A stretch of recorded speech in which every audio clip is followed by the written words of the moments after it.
Turn now to the growing controversy around some of President-elect Donald Trump's cabinet picks. While Trump soaked up cheers from an Ultimate Fighting Championship crowd at Madison Square Garden, two of his picks face serious allegations involving sexual misconduct against women. Allegations, by the way, that they both deny.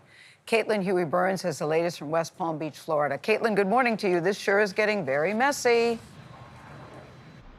Good morning. The president-elect took some of his top allies and cabinet picks out for a fight night. And there could be a metaphor in there somewhere as he prepares to go to the mat for some of his controversial selections. The crowd at Madison Square Garden greeted President-elect Donald Trump with a roaring standing ovation Saturday night. But Trump is suiting up for fights of his own in Washington over some of his controversial cabinet picks.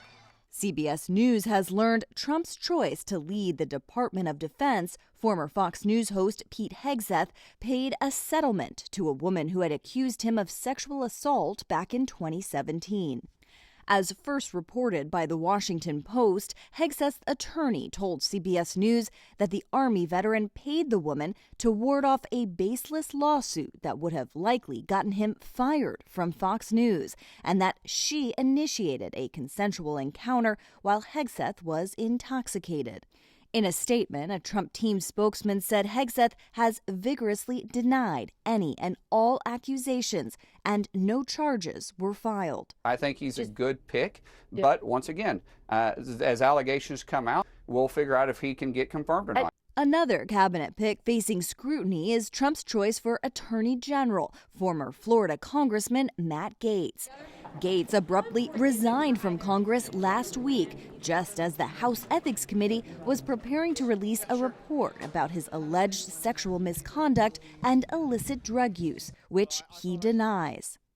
Multiple Senate Republicans say they want to see that report, but House Speaker Mike Johnson, who has been by Trump's side often in recent days, says it shouldn't be released. I'm afraid that would open a Pandora's box because the jurisdiction of the Ethics Committee is limited to those who are serving in the institution. Over the weekend, Trump also tapped Chris Wright, a fracking company CEO and an opponent of efforts to fight climate change, to lead the Department of Energy. There is no climate crisis, and we're not in the midst of an energy transition either.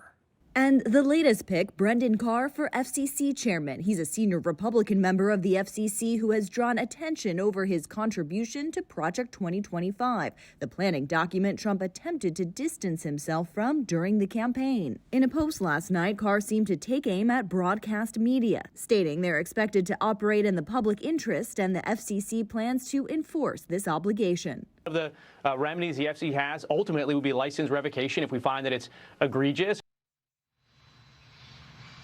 Now, the FCC does not have the authority to punish or revoke the license of a broadcast station for content, only for obscenities. But Carr is expected to test the legal limits of the FCC, and Trump himself has called Carr a free speech warrior. Now, for some cabinet selections that we're looking for in the future, we're still waiting for Secretary of Treasury, Commerce, Transportation, and Education.